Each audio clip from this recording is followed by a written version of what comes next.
Hello दोस्तों, नमस्कार। आप सभी का ए मैकेनिकल इंजीनियर यूट्यूब चैनल में बहुत बहुत स्वागत है। तो आज मैं इस वीडियो में आपको मैकेनिकल जो ब्रांच की जो 11 सब्जेक्ट होती है टोटल ओवरऑल, तो उन सब्जेक्ट की हमारे प्रैक्टिकल लाइफ में और डेली जो लाइफ है उसमें क्या इम्पोर्टेंस होती है।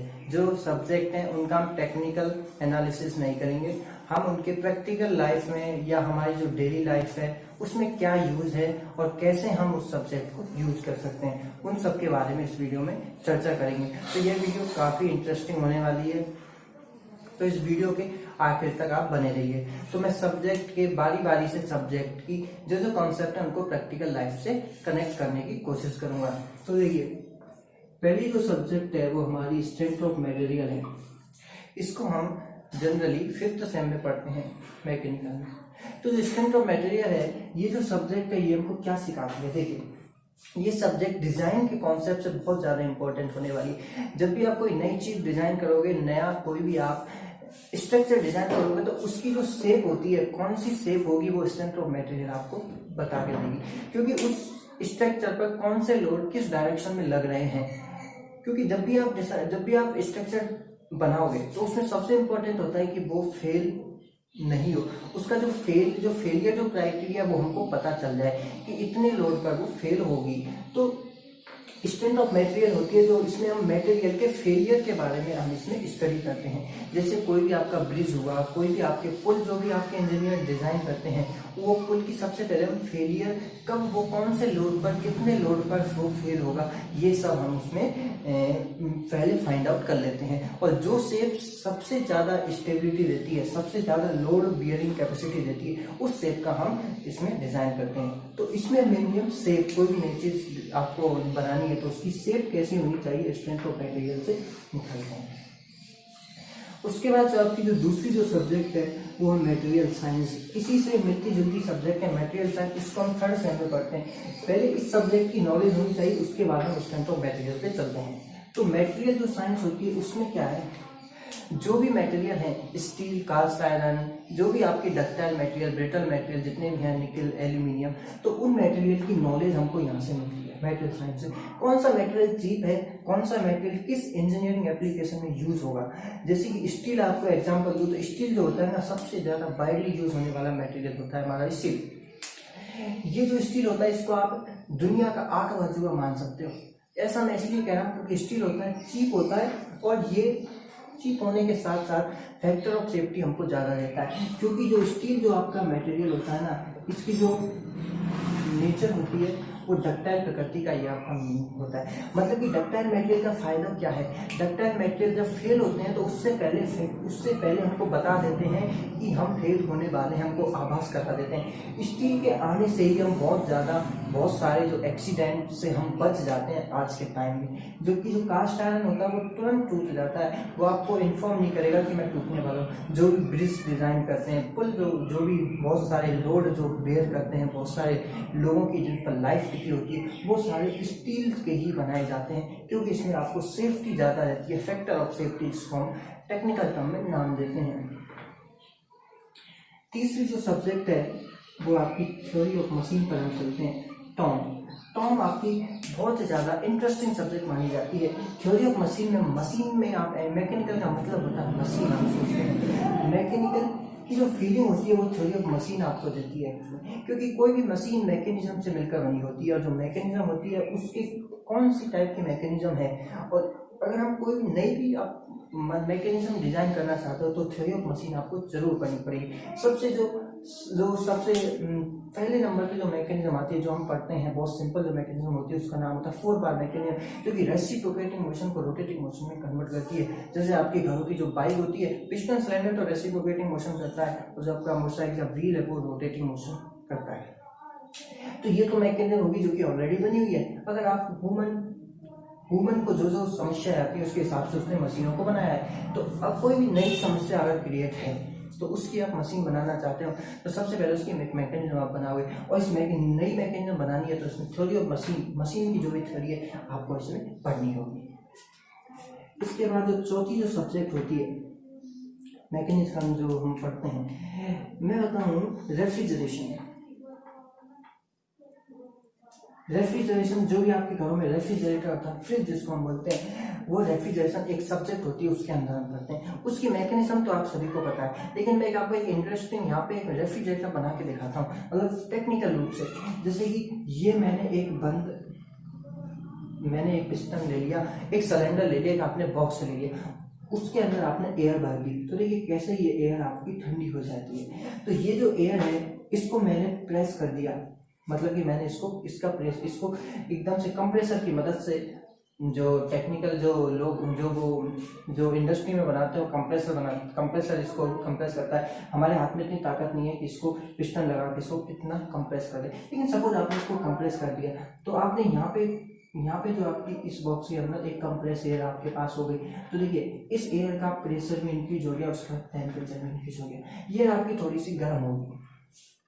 अब आपने इसको क्या किया, कूल कर दिया, मतलब इसको पानी के अंदर डाल दिया या इसको पानी से भिगो दिया। तो ये जो एयर होगी, तीसरे जो स्टेप में एयर जो होगी, उसका प्रेशर तो वो ही रहेगा जो यहाँ पे जो प्रेशर है, लेकिन उसका टेम्परेचर कम हो जाएगा। ठीक, अब जो चौथा जो इम्पोर्टेंट जो स्टेप है, अब हम ये जो पहला स्टेप हो गया, इसमें हमने कंप्रेस कर दिया, प्रेशर बढ़ गया, टेम्परेचर भी बढ़ गया। तीसरे स्टेप में हमने क्या, प्रेशर तो कौन सा लगा, इसको बोलते हैं इंटरकूलिंग बोलते हैं आपके पावर प्लांट के अंदर। इसके टेम्परेचर को कम कर दिया, इस पर पानी की बौछार चढ़ा दी। और जो चौथा जो स्टेप है, इसको एक्सपेंड कर दिया। जब हम इस एयर को एक्सपेंड करेंगे, जिसका प्रेशर तो ज़्यादा है पहले से, लेकिन जो टेम्परेचर है वो कम हो गया। जब इसको हम एक्सपेंड करेंगे, तो एक्सपेंड करने से इसका जो प्रेशर होगा, इसका जो टेम्परेचर होगा, वो बहुत ज़्यादा डाउन हो जाएगा, क्योंकि हमने इसको एक्सपेंड किया। तो ये आपकी जो एयर मिलेगी ना, बहुत ठंडी एयर मिलेगी, आपकी जो एयर होगी वो कोल्ड होगी। तो ये कंसेप्ट होता है रेफ्रिजरेटर में। तो इसका जो इम्पोर्टेंट जो कंसेप्ट है वो यहाँ पे आ जाता है, क्योंकि हमने क्या किया, इस एयर का प्रेशर तो हमने पहले इंक्रीज कर लिया। प्रेशर बढ़ाने से हमको सबको पता है कि किसी भी जो फ्लूइड होता है, उसका जो बॉइलिंग पॉइंट होता है, एक फिक्स प्रेशर पे फिक्स होता है। जब आप प्रेशर बढ़ाते हो, तो उसका बॉइलिंग पॉइंट होता है वो इंक्रीज होता है। यहाँ पे हमने प्रेशर बढ़ा दिया, टेम्परेचर इसका बढ़ गया। अब क्या, हमने प्रेशर को तो कांस्टेंट रखा, टेम्परेचर कम हो गया। यहाँ पे अब हम क्या करेंगे, इसको एक्सपेंड कर दिया। एक्सपेंड का मतलब क्या हो गया, प्रेशर को कम कर दिया। हमने प्रेशर को कम कर दिया, इसका मतलब इसका टेम्परेचर और ज़्यादा कम हो जाएगा और आपको ठंड। अब इस एक्सपेरिमेंट को करके भी कर सकते हो। तो ये जो कंसेप्ट होता है रेफ्रिजरेशन में यूज होता है। देखिए इसका डायग्राम कैसे बनता है। इसका जो सबसे पहले हमने क्या किया, इसको कंप्रेस किया। देखिए टीवी जो डायग्राम कंप्रेस कर दिया, कंप्रेसर की मदद से पॉइंट 1 से पॉइंट।